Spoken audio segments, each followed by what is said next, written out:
गणेशाय नमः। ओम श्री परमात्मने नमः। संक्षिप्त गरुड़ पुराण आचार कांड अध्याय 132 से 137। अध्याय 132 बुधा अष्टमी व्रत कथा। ब्रह्मा जी ने कहा, जो मनुष्य अष्टमी तिथि को दिन भर व्रत रख कर नक्त व्रत की विधि से एक बार भोजन करता है और इस व्रत क्रम को वर्ष पर्यंत चलाकर व्रत की समाप्ति पर गोदान करता है, उसे इंद्र पद की प्राप्ति होती है। इस व्रत को सदगति व्रत कहा गया है। पौष मास की शुक्ला अष्टमी तिथि के व्रत का नाम महारुद्र व्रत है। जब दोनों पक्ष की अष्टमी तिथि बुधवार से युक्त हो तो नियम पूर्वक बुधाष्टमी व्रत करने वाले संपत्ति कभी भी खंडित नहीं होती। मुक्ति की इच्छा रखने वाला जो मनुष्य 2 अंगुलियों को हटाकर शेष 3 अंगुलियों से बांधी गई मुट्ठी के द्वारा 8 मुट्ठी चावल लेकर श्रद्धा भक्ति पूर्वक भात बनाता है और कुशा से वेष्टित आम्र पत्र के दोने में करे मुंह के साथ और इमली के साथ उस भात को इस व्रत की समाप्ति के बाद ग्रहण करता है और बुधाष्टमी की कथा सुनता है, उसकी सभी इच्छाएं पूर्ण हो जाती हैं। बुधाष्टमी को जलाशय में पंचोपचार विधि से बुध देव की पूजा करनी चाहिए। तदनंतर यथाशक्ति दक्षिणा से युक्त ककड़ी और चावल का दान देना चाहिए। इस देव के पूजन का बीज मंत्र ओम भूम बुधाय नमः है। इस देव पूजा के पश्चात कमल गट्टे आदि की आहुति देने के लिए इसी बीज मंत्र के अंत में स्वाहा शब्द का प्रयोग करना चाहिए। जलाशय के मध्य जिस पूजा मंडल की कल्पना करें, उस मंडल के मध्य कल्पित पद्म दल के ऊपर धनुष बाण से युक्त श्याम वर्ण वाले इन देव की भावना कर उनके अंगों की पूजा करें। इस बुधाष्टमी की कथा बड़ी ही पुण्यदायिनी है। इस व्रत की कथा व्रत करने वाले जनों को अवश्य सुननी चाहिए। वह कथा इस प्रकार है। प्राचीन काल में पाटलिपुत्र नामक नगर में वीर नाम का एक श्रेष्ठ ब्राह्मण रहता था। उसकी पत्नी का नाम रंभा और पुत्र का नाम कौशिक था। उसकी विद्या नाम की एक पुत्री थी तथा धनपाल नाम का एक बैल था। ग्रीष्म ऋतु में एक बार कौशिक उस बैल को लेकर गंगा में स्नान करते समय जल क्रीड़ा करने लगा और उसी समय चोर गोपालकों ने आकर बलात् उस धनपाल नामक बैल का अपहरण कर लिया। कौशिक दुखी होकर वन में भ्रमण करने लगा। उसी समय संयोगवश अपनी माता के साथ गंगा जल लेने के लिए विजया वहीं पर आ गई। कौशिक भूख प्यास से व्याकुल हो कमल नाल को भक्षण करने की इच्छा से एक जलाशय के पास जा पहुंचा। वहां पर दिव्य लोक की कुछ स्त्रियां पूजा कर रही थीं। उन्हें देखकर उसके आश्चर्य का ठिकाना न रहा। अतः विस्मयाभिभूत कौशिक ने उन सब के पास जाकर कुछ अन्न के लिए याचना करते हुए कहा, मैं अपनी छोटी बहन के साथ भूखा हूँ। किंतु स्त्रियों ने कहा कि तुमको इस पूजन सामग्री में से व्रत करने के लिए ही कुछ द्रव्य मिल सकता है, तुम भी यहीं पर व्रत करो। तत्पश्चात कौशिक ने वहीं पर धनपाल बैल की प्राप्ति के लिए और विद्या ने पति प्राप्ति के लिए बुध देव की व्रत पूजा की। व्रत पूजन करने के पश्चात स्त्रियों के द्वारा दोने में दिए गए प्रसाद को उन दोनों ने ग्रहण किया। उसके बाद वे स्त्रियां वहां से चली गईं। कुछ समय के बाद चोरों के साथ वहीं पर धनपाल बैल भी दिखाई पड़ गया। चोरों के द्वारा दिए हुए धनपाल बैल को लेकर प्रदोष काल में वे दोनों घर वापस चले आए। घर में दुखित पिता वीर को प्रणाम कर रात्रि में कौशिक सुख पूर्वक सो गया। इधर युवा हुई पुत्री विजया को देखकर वीर को ये चिंता हो गई कि मैं इस पुत्री को किसे दूं। दुखित पिता ने यमराज को पुत्री देने का निश्चय किया। देव योग से इसी बीच वीर की मृत्यु हो गई। पिता के स्वर्ग चले जाने के बाद कौशिक ने राज्य प्राप्ति के लिए पुनः बुधाष्टमी का व्रत किया, जिसके फलस्वरूप कौशिक को अयोध्या का विशाल राज्य प्राप्त हुआ। उसने अपनी उस बहन विजया का विवाह भी पिता के द्वारा कहे गए वचन के अनुसार यमराज के साथ ही करने की बात मन में ठान ली थी। व्रत के प्रभाव से यमराज ने वहां स्वयं आकर विजया को पत्नी के रूप में स्वीकार किया और विजया से कहा, तुम चलकर मेरे घर में गृह स्वामिनी बनकर रहो। उसने भी वैसा ही स्वीकार कर लिया और पति के घर जाकर रहने लगी। एक दिन यम ने उसे सावधान करते हुए कहा, देवी, ये जो बंद कमरे हैं इन्हें कभी खोलना नहीं। विजया ने कभी भी बंद कमरे का किवाड़ तक नहीं खोला और ना तो अपने पति के विरुद्ध कोई आचरण ही किया। वह एक सद्गृहिणी के समान ही उनके साथ रही, किंतु एक दिन जिज्ञासावश उसने पति के ना रहने पर कमरा खोलने पर वहां अपनी माता को पति यम के ही कष्टकारी पाश में बंधा हुआ देखा, जिससे वह अत्यंत दुखी हो उठी। उसी समय कौशिक के द्वारा बताए गए मुक्ति प्रदान करने वाले बुधाष्टमी व्रत की याद उसे हो आई। अतः उसने पुनः उस व्रत को किया, जिसके फल स्वरूप माता उस यम पाश से मुक्त हो गई। तदनंतर उसने भी उस व्रत का पालन किया और अंत में व्रत के पुण्य के प्रभाव से स्वर्ग लोक प्राप्त कर वहां सुख पूर्वक निवास करने लगी। अध्याय 132 संपूर्ण। अध्याय 33 से 135। अशोकाष्टमी, महानवमी तथा नवमी के अन्य व्रत और ऋषि एकादशी व्रत महात्म्य। ब्रह्मा जी ने कहा, चैत्र मास में पुनर्वसु नक्षत्र से युक्त शुक्लाष्टमी को अशोकाष्टमी व्रत होता है। इस दिन जो अशोक मंजरी की 8 कलियों का पान करते हैं वे शोक को नहीं प्राप्त होते। अशोक कलिकाओं का पान करते समय ये प्रार्थना करनी चाहिए, हे शिव प्रिय वसंतोद्भव, शोक संतप्त मैं आपका सेवन कर रहा हूँ। हे अशोक, आप मुझे सदैव शोक विमुक्त रखें।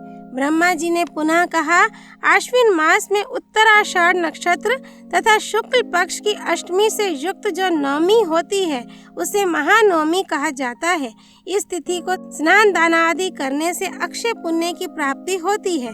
यदि केवल नवमी हो तो भी दुर्गा की पूजा करनी चाहिए। भगवान शिव आदि ने इस व्रत को किया था। यह महाव्रत अत्यधिक पुण्य लाभ देने वाला है। शत्रु पर विजय प्राप्त करने के लिए राजा को ये व्रत करना चाहिए। उसे जप होम के बाद कुमारियों को भोजन कराना चाहिए।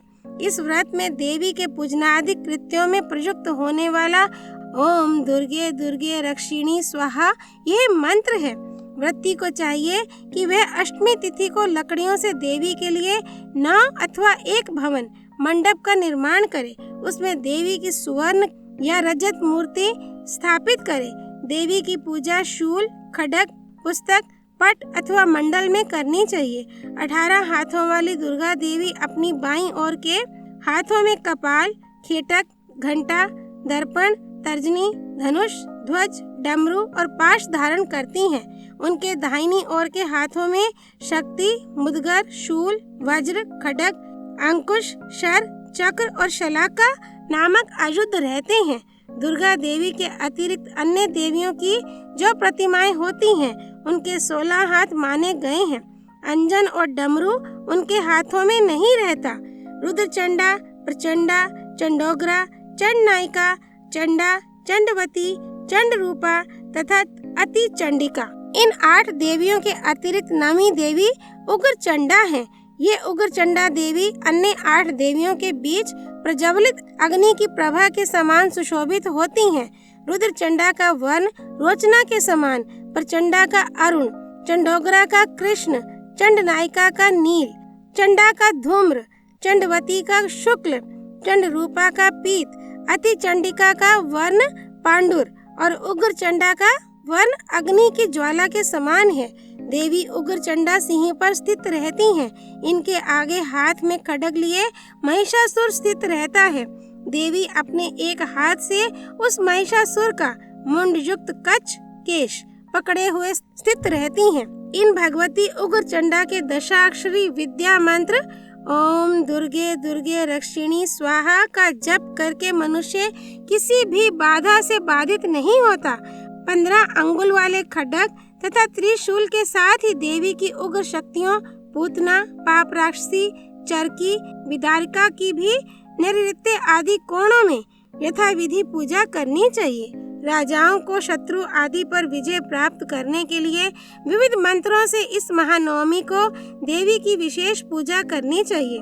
ब्रह्माणी, माहेशी, कौमारी, वैष्णवी, वाराही आदि मातृकाओं को दूध से स्नान आदि कराकर देवी की रथ यात्रा निकालनी चाहिए। इससे उन्हें विजय तथा राज्य आदि की प्राप्ति होती है। आश्विन मास की शुक्ला नवमी को एक भक्त व्रत करते हुए देवी और ब्राह्मणों की पूजा करके 1,00,000 बीज मंत्र का जप करना चाहिए। इसे वीर नवमी व्रत कहा गया है।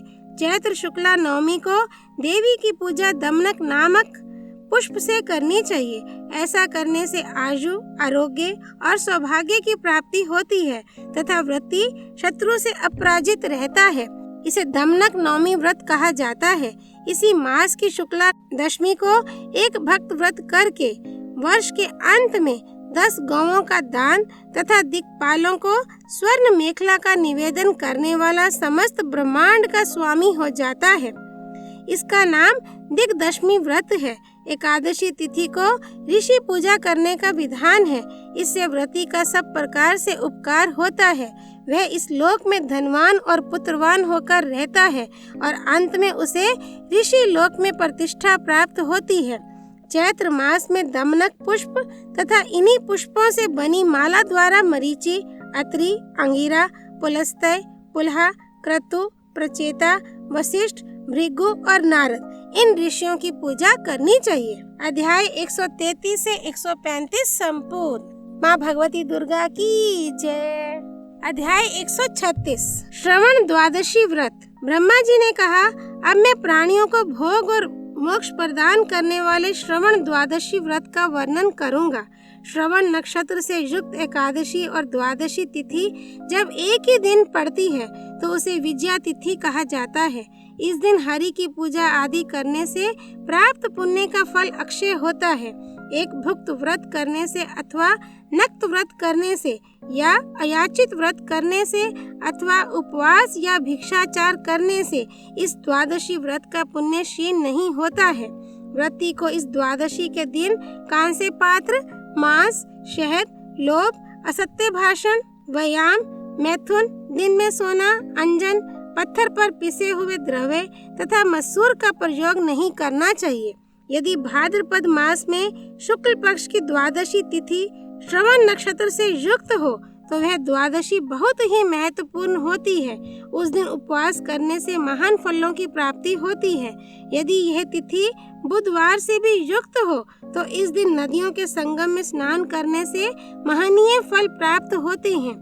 इस दिन रत्न एवं जल से परिपूर्ण कुंभ में 2 श्वेत वस्त्रों से आच्छादित भगवान वामन की स्वर्णमयी प्रतिमा का छत्र और जूता समन्वित पूजन करना चाहिए। विद्वान को चाहिए कि ओम नमो वासुदेवाय इस मंत्र से भगवान वामन के सिर की पूजा करके ओम श्रीधराय नमः मंत्र से उनके मुख मंडल की, ओम कृष्णाय नमः मंत्र से उनके कंठ की, ओम श्रीपतये नमः मंत्र से उनके वक्षस्थल की, ओम सर्वास्त्रधारिणे नमः मंत्र से उनकी भुजाओं की, ओम व्यापकाय नमः मंत्र से उनके कुक्षी प्रदेश की, ओम केशवाय नमः मंत्र से उनके उदर की, ओम त्रैलोक्य पतये नमः मंत्र से उनके मेडु गुहा भाग की तथा ओम सर्वभृतये नमः मंत्र से उनकी जंघाओं की और ओम सर्वात्मने नमः मंत्र से उनके पैरों की पूजा करनी चाहिए। उन्हें घृत और पायस का नैवेद्य समर्पित करें। कुंभ और मोदक दे करके रात्रि में जागरण करना चाहिए। तदनंतर प्रातः काल होने पर स्नान और आचमन करें और उनकी पुनः पूजा करके पुष्पांजलि सहित इस प्रकार प्रार्थना करें। नमो नमस्ते गोविंद बुध श्रवण संज्ञक अघोग संक्षयम कृत्वा सर्व सौख्य प्रदो भवा। हे गोविंद ज्ञान स्वरूप श्रवण नाम वाले देव, आपको बारंबार नमस्कार है। आप मेरे समस्त पाप समूहों का विनाश करके मेरे लिए सभी सुखों को प्रदान करने वाले होवे। प्रार्थना के बाद प्रियतम देव देवेश ऐसा कहते हुए ब्राह्मणों को कलशों का दान दे। इस व्रत पूजा को नदी तट अथवा अन्य किसी पवित्र स्थान पर करने से सभी इच्छाएं पूर्ण हो जाती हैं।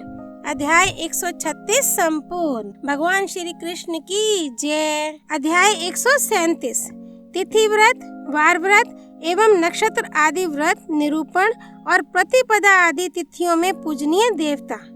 ब्रह्मा जी ने कहा, कामदेव त्रयोदशी तिथि को श्वेत कमल आदि के पुष्पों से रति और प्रीति से युक्त मणि विभूषित शोक रहित कामदेव की पूजा करनी चाहिए। इस व्रत का नाम मदन त्रयोदशी है, जो वर्ष पर्यंत प्रत्येक मास के शुक्ल और कृष्ण पक्ष की चतुर्दशी एवं अष्टमी तिथि में उपवास करके शिव पूजन करता है, वह मुक्ति प्राप्त करता है। इसे शिव चतुर्दशी तथा शिवाष्टमी व्रत कहा गया है। 3 रात्रियों तक उपवास रखकर व्रती को कार्तिक मास में एक शुभ भवन का दान देना चाहिए। ऐसा करने से सूर्य लोक की प्राप्ति होती है। ये कल्याणकारी धाम व्रत है। अमावस्या तिथि में पितरों को दिया गया जल आदि अक्षय होता है। नक्त व्रत करके वारों के नाम से सूर्य आदि की पूजा करके व्रती सभी फलों को प्राप्त करने का अधिकारी हो जाता है। ये वार व्रत कहलाते हैं। हे ब्रह्म ऋषि, प्रत्येक मास के नामकरण के प्रयोजक 12 नक्षत्र से युक्त उन महीनों की पूर्णिमा तिथि हो तो उन नक्षत्रों के नाम से मनुष्य को सम्यक रूप से भगवान अच्युत की पूजा करनी चाहिए। इस व्रत को कार्तिक मास से प्रारंभ करना चाहिए। कृत्तिका नक्षत्र युक्त कार्तिक मास में केशव की पूजा करनी चाहिए। कर्मशः 4 महीनों कार्तिक, मार्गशीर्ष, पौष तथा माघ में घृत का हवन कर तिल चावल की खिचड़ी का भोग निवेदित करना चाहिए। आषाढ़ आदि 4 महीनों में पायस निवेदन करके ब्राह्मणों को पायस का ही भोजन निवेदित करना चाहिए। पंचगव्य जल स्नान और नैवेद्य से पूजन करना चाहिए। इस प्रकार संवत्सर के अंत में विशेष रूप से भगवान की पूजा करके इन मंत्रों से प्रार्थना करनी चाहिए। हे अच्युत, आपको बार बार प्रणाम है। हे देव, मेरे पापों का विनाश हो और पुण्य की वृद्धि हो। मेरे ऐश्वर्य और धन आदि सदैव अक्षय रहें। मेरी संतान परंपरा अक्षुण्ण हो। हे अच्युत, जिस प्रकार आप परत पर ब्रह्म हैं, वैसे ही मेरे मनोअभिलिषित फल को अविनाशी बना दें। हे अप्रमेय, सदैव मेरे द्वारा किए जाने वाले पाप का विनाश करते रहें। हे अच्युत, हे अनंत, हे गोविंद, आप मुझ पर प्रसन्न हो। हे अम्यात्मन, हे पुरुषोत्तम, जो मेरे लिए अभीष्ट है, आप उसको भी अक्षय बना दें। ये मास नक्षत्र व्रत 7 वर्ष तक करना चाहिए। ऐसा करने से मनुष्य को आयु, लक्ष्मी तथा सद्गति प्राप्त होती है। यदि स्वच्छ हृदय से उपवास सहित 1 वर्ष पर्यंत यथाक्रम एकादशी, अष्टमी, चतुर्दशी और सप्तमी तिथियों में विष्णु, दुर्गा, शिव और सूर्य की पूजा हो तो प्राणी को उन देवों के लोक तो प्राप्त होते ही हैं, सभी निर्मल अभिलाषाएं भी पूर्ण हो जाती हैं। व्रत काल में एक भुक्त, नक्त अथवा अयाचित एवं उपवास करते हुए शाका आदि के द्वारा इन सभी तिथियों में सभी देवताओं की पूजा करने से भोग और मोक्ष दोनों की प्राप्ति हो जाती है।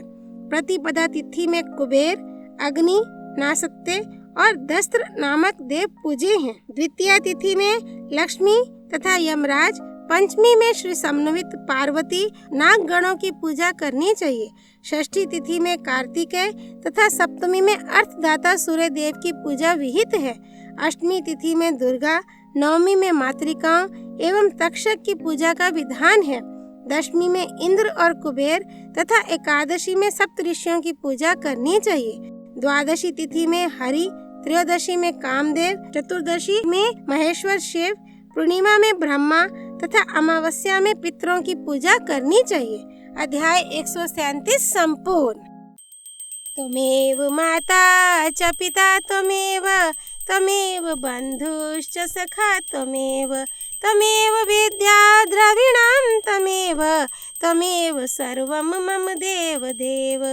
श्री विष्णु नारायण भगवान की जय। भगवान रुद्र की जय।